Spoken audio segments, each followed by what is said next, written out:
A radiographer, and the scientific name for our profession, radiography, Yes. is a medical imaging technique that is used to image inside of the body, the internal structure of the body. Oh. So that's be using X-ray. Or we can push the button. You guys just think it's just happen like that. A lot of things go on behind the scene and in the mind. X-ray is all around something that I don't think the world can do without and is not ready to do without yet. I just want to say that we are here for you when you come to the hospital or wherever you meet us at. We are quite understanding and we are just there to produce the best image so that you can get the best diagnosis.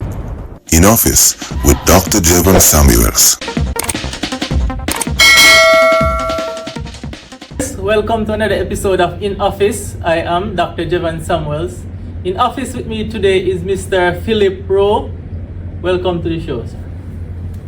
Good to be here. Okay, good. So Mr. Phillip Rowe is actually a radiographer, and today we'll be discussing radiography and life of a radiographer. And he will go into more details in terms of the whole profession and what they do. All right. So Mr. Rowe, welcome to In Office. All right. Good. Now, what exactly do radiographer do?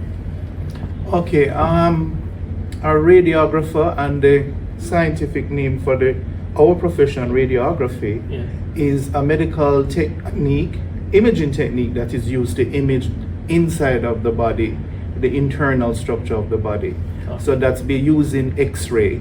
Okay. So my basic function then would be having received a patient that is in need of X-ray, Yes. and that we will go about doing the X-ray for the patient. Okay. All right. So in terms of X-ray, I know that you have different types of X-ray. What are some of the different types of X-rays that you normally do?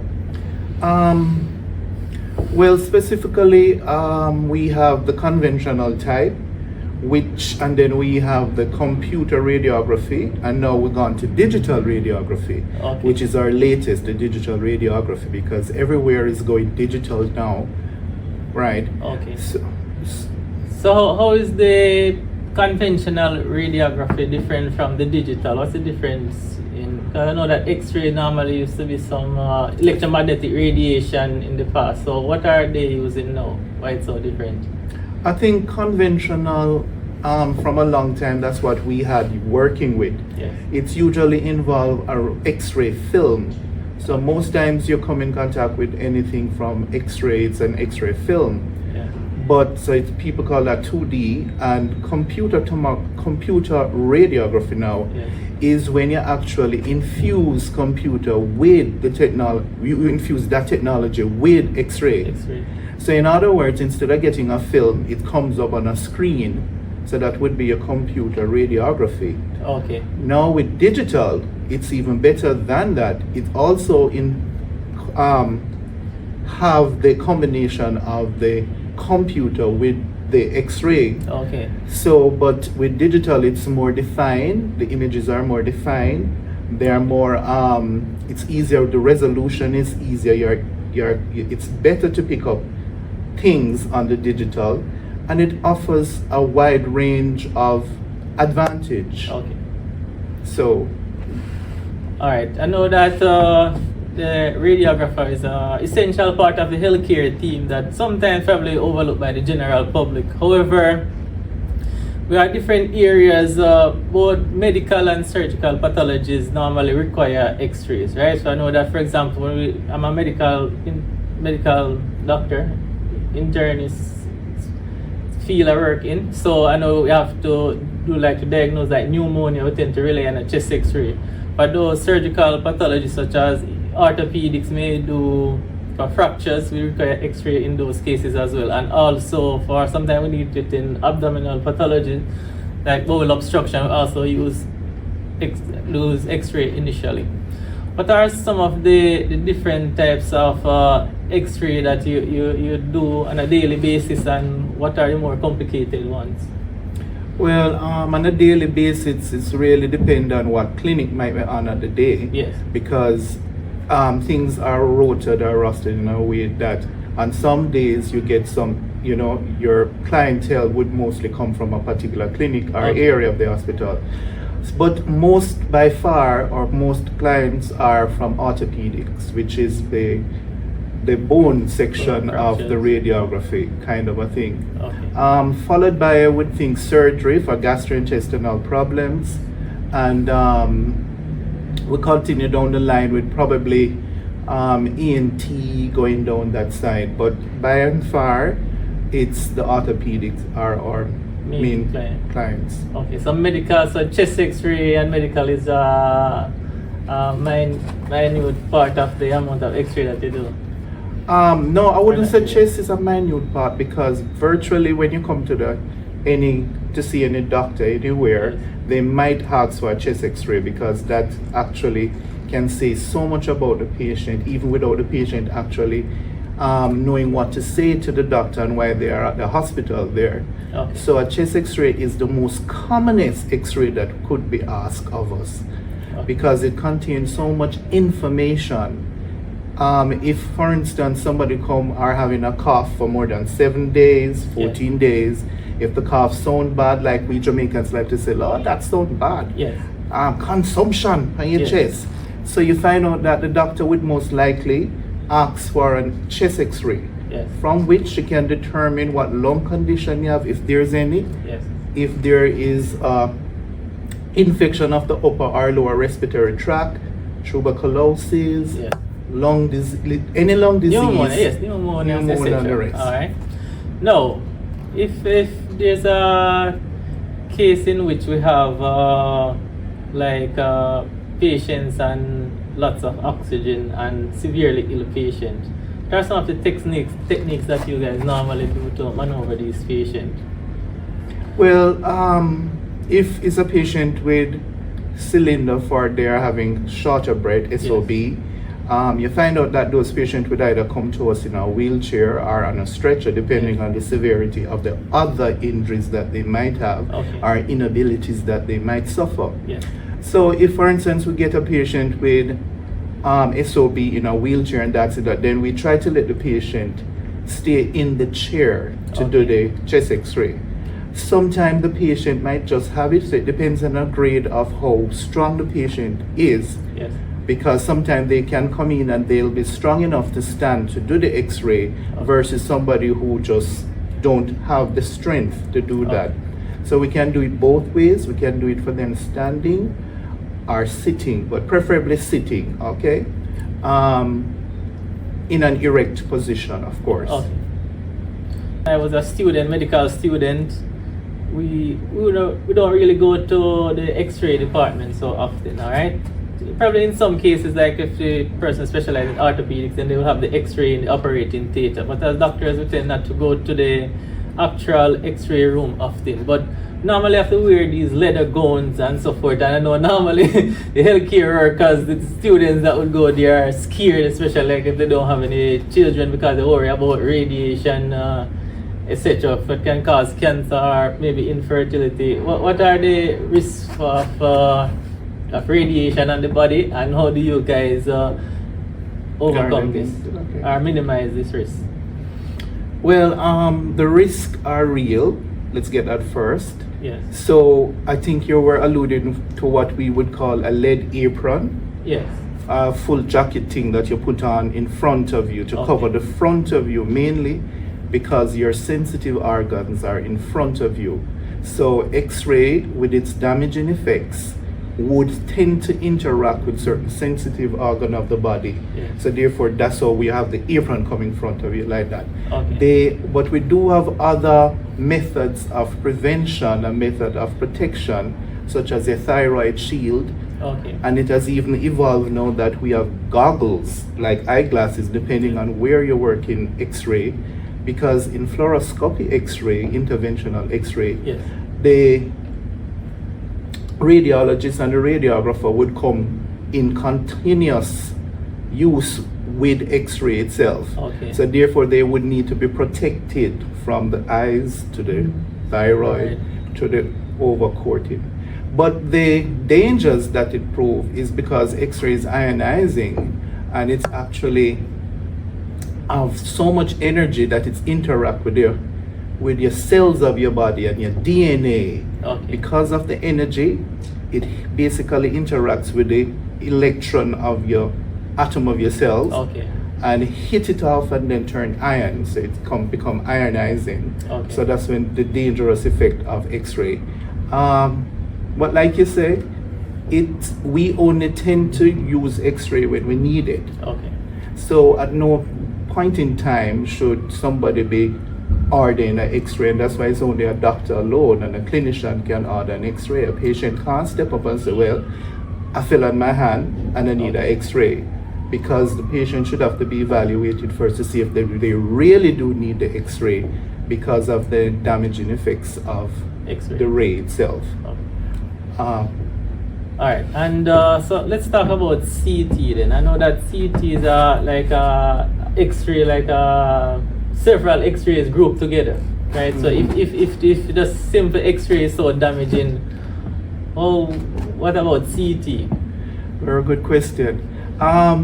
Well, for simple X-ray, what you get, the dose of radiation that you get from a simple X-ray, like a doctor asking to do a chest X-ray from you, is minimal. Okay. But when it is stepped up to CT, Yes. where you have a whole series of X-ray going around the body because they are being pushed through a donut-shaped detector, kind of a thing like that, then the dose itself has been turned up. You're getting so much more, and the reasons why you have to get so much more is the fact that, of course, it's going all around your body. It's better for imaging, certain body diagnosis, and we want the good image, so therefore you know it have to penetrate well and all of that. So it has a lot of working, but it's a lot when you take CT. So once again, one shouldn't order CT over and over if the patient doesn't really need it. Okay. Now, if like for example, I know like different healthcare professionals, they have like different specialties within the field. Do you want to discuss the different specialties you have within the radiography field, or how do you classify these? We call them modalities. Okay. So first you have the conventional type, but we also do CT. Yes. We also have MRI. So have mammography and ultrasound. Okay. So those are the most common ones that you would interact with when you come to the radiology department. Okay. And of course, ultrasound, everybody knows what ultrasound, the use of sound waves to create an image. And MRI is the use of electromagnetism coming together to create an image. So it's almost like the same CT in a donut shape, but in the MRI now that the patient is pushed through a donut shape, but is totally covered. Okay. So it's sometimes for persons who are claustrophobic, they cannot perform that test that use the use of MRI because it's sort of enclosed and you got to lie in there still as possible to create the best image. Okay. And it takes a while. While CT moves faster, MRI takes a while. Like a couple minutes, so you would have to lay still for that. Okay. So in terms of the risk or the damage to the body, all right, with the different modalities, when compare CT to MRI, which would be worse and why? Okay. For the it would still be CT if you compare CT with MRI, because CT is still X-ray, but MRI is, like I said, magnet and RF waves. Okay. So it's a little safer. It's obviously safer than CT. But I forget to tell you also in radiography, another modality is fluoroscopy. Okay. So that is when you also get to use a lot of radiation because the patient, and we call it /interventional, because the patient would be there asked to do probably a burial meal or something like that. So in this one now, we give the patient something to take and we can watch with the X-ray while it is being done.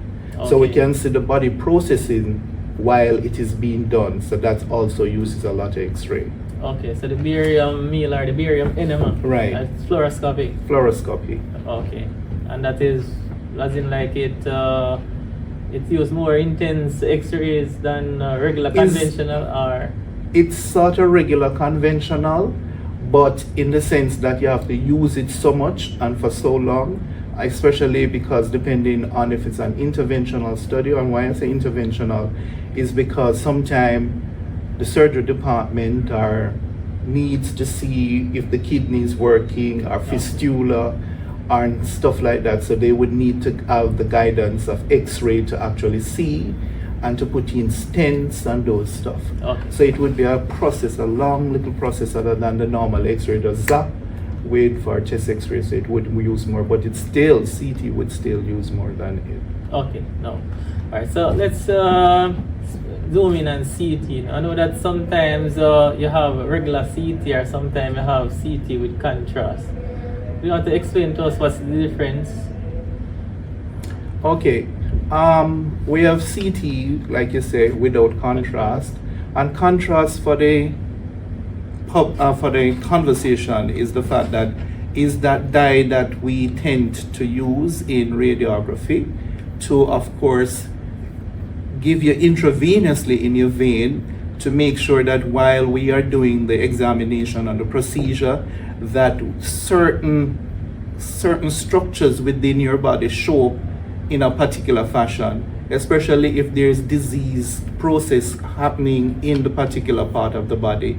So it's like a dye we would say to the patient for them to understand clearly what we're trying to say. So that's necessary for some CTs based on your diagnosis that the doctor has said and is looking for, Yes. and the condition that you have. Okay. So you would definitely need it because we need to see the definitions, we need to see the shades, we need to make sure that the disease tissue, if there is, Yeah. are there, then that is definitely will outline it properly for us. Okay. All right. So what are some of the additional risks or dangers of contrast? Well, Because I know normally one the case sure that kidneys are functioning well, or the patient will get dialysis after giving contrast. And I think you have two types of IV and oral contrast. right. But obviously the IV is a little bit more than the oral. Okay. Yes, you're right, because the contrast in of itself Yeah. has certain, risk factors that can happen to a patient when they are called upon to be given IV Yes. with the contrast. Like contrast, some of the risk factors are that, first of all, we give you a consent form Yeah. because of the dye, if you're going to get the dye, because on the consent form rather, we ask you certain particular questions and see how suited you are to get the dye in the first place. Okay. Then it is explained to you on the consent form what could happen. We explain everything to you, what the dye would do, what are some of the risk factors. Like for instance, if you should get the dye, some patient will vomit, Okay. and that is a side effect of the contrast.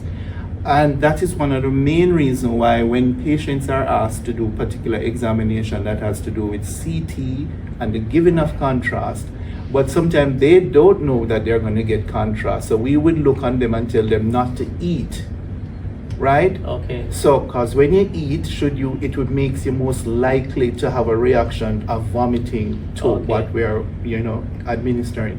Some of the other side effects of the dye, which we would call minor side effects, would be like you're vomiting, you're itching, your skin wailing, becoming red, and things like that. And sometimes people taste a little metallic thing on the tongue. Okay. That is the mild section. But for some people, and the mild doesn't even happen, right? Okay. In most of the cases, the mild doesn't even happen. But we move up from there so to some other medium kind of a thing, then it moves straight up back to people could have their airway being blocked, being allergic to it. Yeah. And in that case, we will have to refer you to, of course, ANES or to A&E Okay. for the suitable treatment that you now look like you deserve at this point in time. So Okay. all of that is explained to the patient because it has its risk. Okay.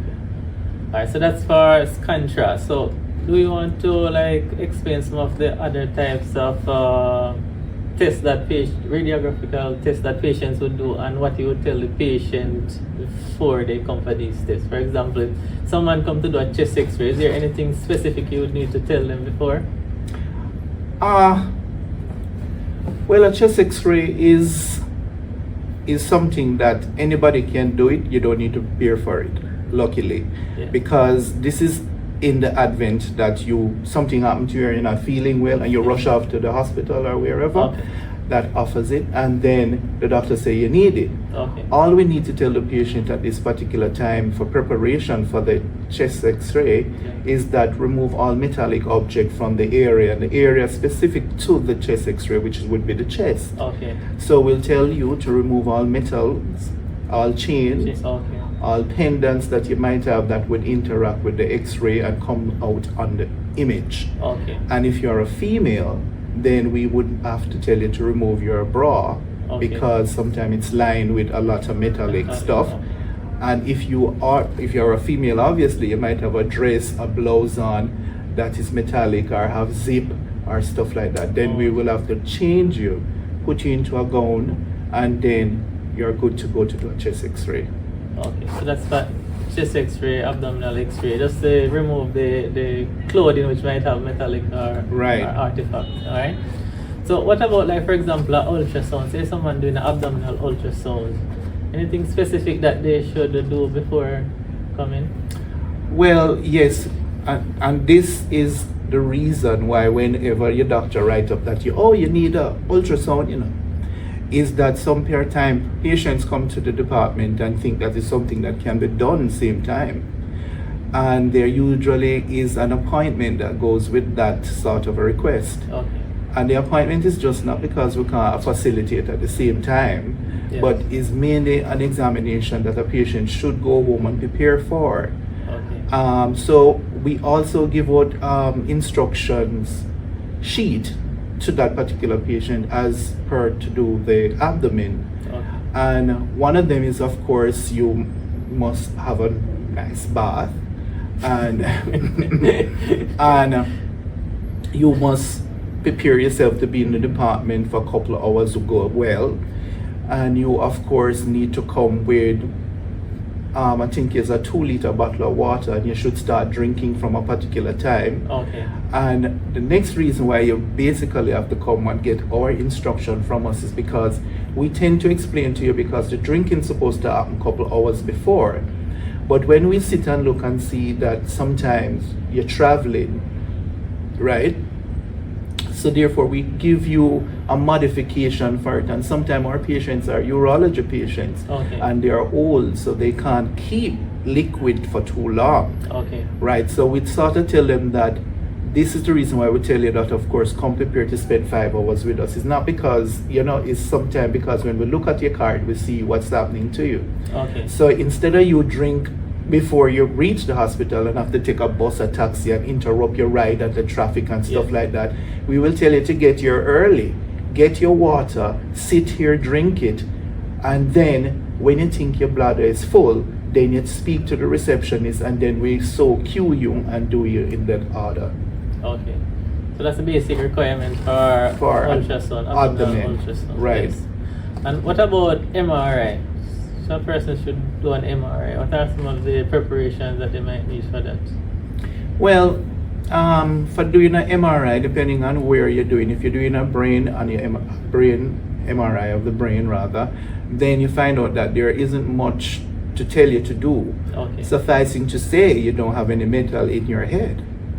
Because MRI is allergic to metal. Just putting it that way. Once you have metal on you, then you will interact with the magnet. You know, that attraction that magnet and metal has from when you're in primary school.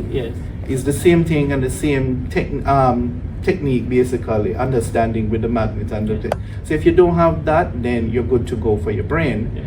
But where we have the problem with MRI now is for orthopedic patients sometimes, because you might met in an accident years ago, or when you were small, but years ago. It might, round about that time, the doctor might have to put in implements inside you. Yeah. When I mean implements, I mean metals, Metals. right? And screws and all those that inside you. Yeah. Now, after you have that accident, years after you have that accident, now you never know you're gonna get sick again, eh? Yeah. And that you might need an MRI.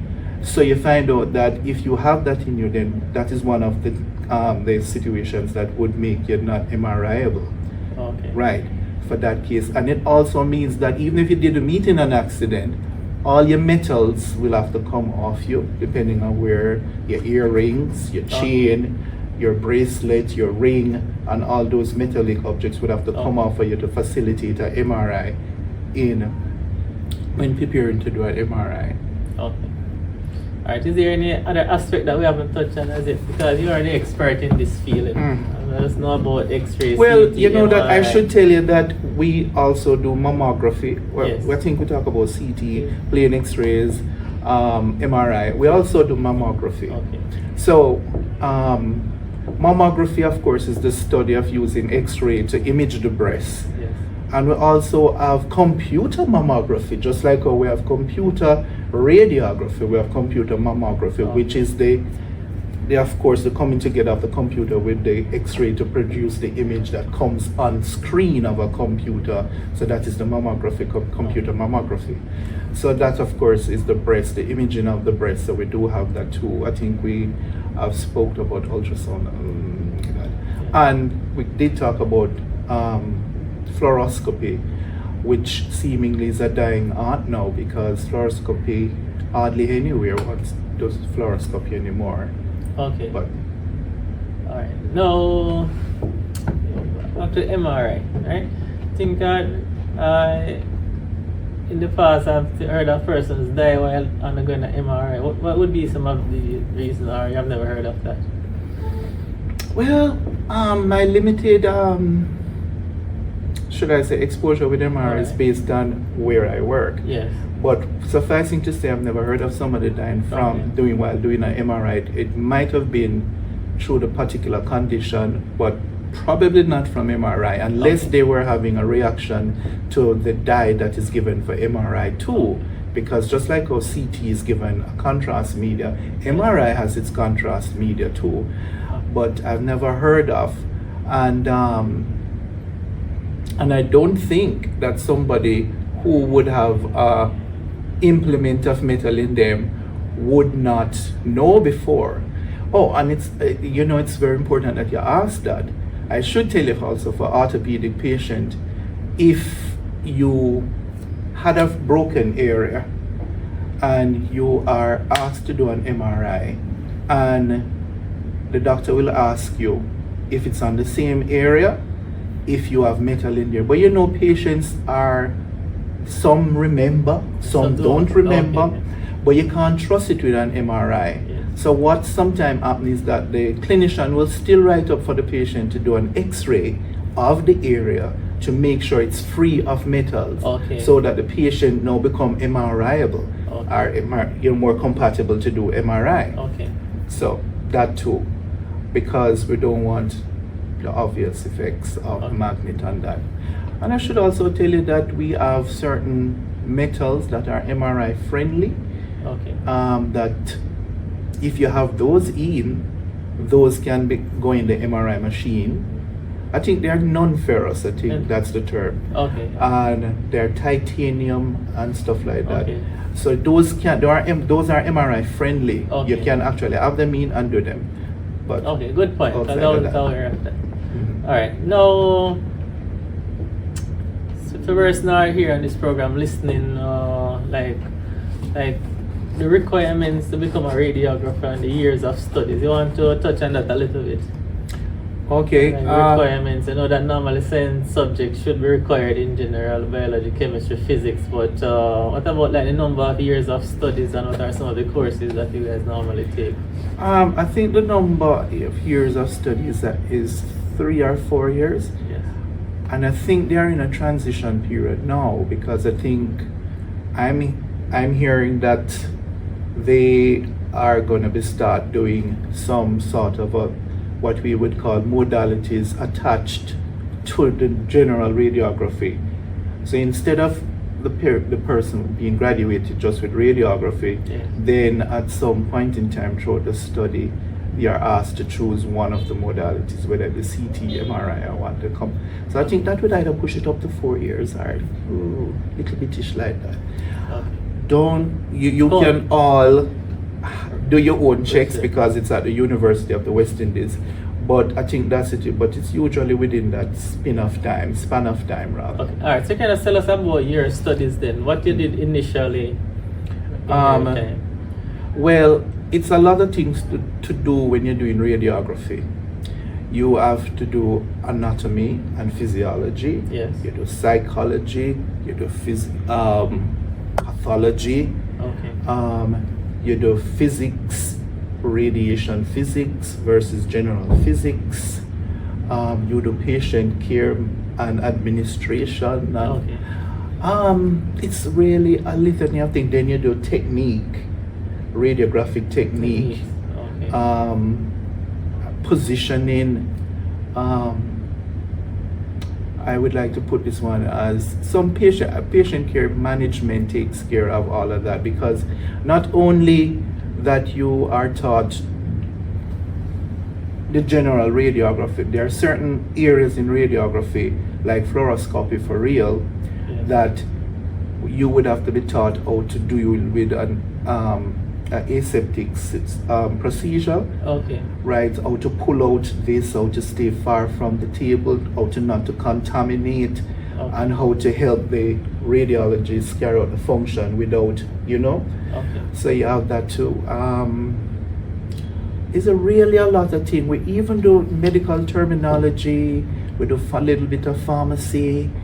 So it's like we span quite a bit coming down to make sure that we are well rounded when we come out, because many people think that it's just button we press, No, that is one of the things that if you want to get we upset, tell us that we just push the button. And let we tell you how much years it take we for push the button. You think when we have pushed the button it wrong? No. So back to the button thing. Before we can push the button, you guys just think it's just happen like that. A lot of things go on behind the scene and in the mind, because even on the machine that we are going to press the button, Yes. there are some parameters on it, how we dispense with the X-ray, however judiciously, right? So we have to know that if we're doing a head versus a hand, Yes. a head is bigger and thicker than a hand, press the so head we button. have to dispense more radiation, more exposure, Okay. you understand me? So you're not just pressing the head button or the hand button. No. So in other words, you look at your hand, you see how thin it is, so that means that your hand would require far less than your skull. Okay. Okay? So you see what we have to go through? So many people think, oh, them just getting this press a button and them taking all this time. But I must tell you that our department is one of the departments that will let you go free, quick, easy. And your hold up might be elsewhere, because we have a particular, where our staff are just good like that. I Okay. mean, we understand all you need to do, come and explain things to us. And we understand, we try to, if you have an injury, we try to put you in a position not to hurt up your injury, Okay. but to see how best we can get what we want versus and exactly what the doctor want to, because sometimes patient come and they think we are being, a little bit too much, Okay. but actually doctor needs to say a particular thing, and if we don't get it, then you could suffer a little consequence by him not being seen some certain things that he needs to say. But in general, we try to make our patient comfortable Yeah. and easygoing, and you can explain anything to us. Okay.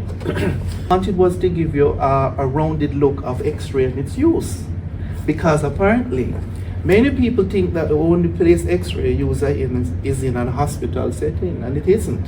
Okay. X-ray is more versatile than that.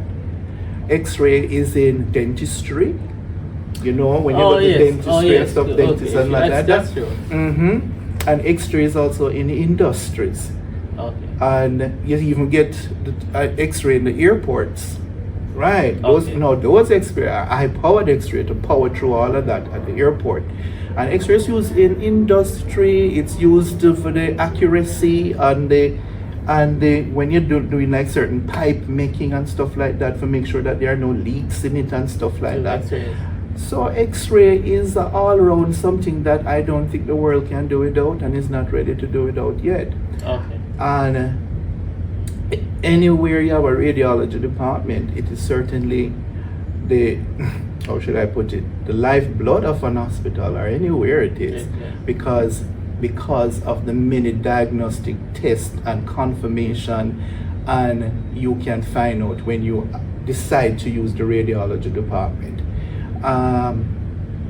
So I'm trying to think if I give you everything All right, about all right. it, but I mean, if you want to continue, I have one final aspect which I would touch on, but because I wasn't sure if you were comfortable going there, that's why I didn't bother to ask you. But I wanted to go, I mean, where the future, where the world is heading, like artificial intelligence and radiography. What's the latest in that field? Well, I think the latest I have heard is that artificial intelligence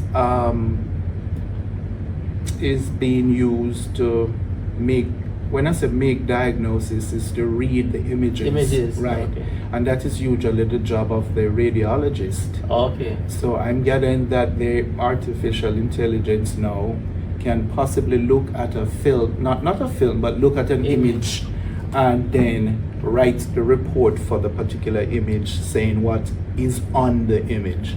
So that's where I hear that it's going, or it has gone, I should say. Oh, so it seems like the radiologist is going to lose their job before the radiographer. I don't think no time soon, because there are still certain things. Not the radiologist. I should also tell you that some of the things that are done in radiography are carried out physically by the radiologist. Some tests, especially with the fluoroscopy, ultrasound, and even, yes, that they need the hands, and the interventional part of it, that they need the hands of human beings. So I don't know exactly, but I'm sure as time go by, then they'll tell you probably robots could do that, or whatever AI can fit in there. So, but for now, in my little thinking, what I can think, they're still going to need a radiologist to and the carry out. radiographer. And the well, we're always there. Because if you don't have then the radiologist won't get the image. Okay. Okay? And then we have to be trained to make sure that the image that he's getting comes on and needs certain preparation before it reach him. Okay. Else, he could be looking at something that him think him not looking at, or looking at something that is there or not there. And I'm sure we wouldn't want to put our radiologist in such a spot at all, much less our public or our patients. So that is premium. All right, so any final word for the viewers? I think the profession of radiography is a great one, and it's not just because I'm in it, but if you listen to what have been said before, you realize that it has a lot of scope, right? And I think we couldn't do without it as in modern living and in modern life. And I think also that the radiographers, the professional that carry out this aspect of the job, is very hardworking people, because prior to it being digital, we would have to physically, manually lift up cassettes and everything like that to create the film and all of that. So we're very happy for the digital. So I just want to say that we are here for you when you come to the hospital or wherever you meet us at. We are quite understanding, and we're just there to produce the best image so that you can get the best diagnosis. Okay. All right, Mr. Rowe. All right, well said. It was a pleasure having you on this show. All right, good. All right. So viewers, as per usual, remember to share, like, subscribe, and leave a comment on this video. So you can kindly go and press the notification bell as well. And until next time, stay tuned. Be sure to subscribe for more informative contents on life, sickness, and death.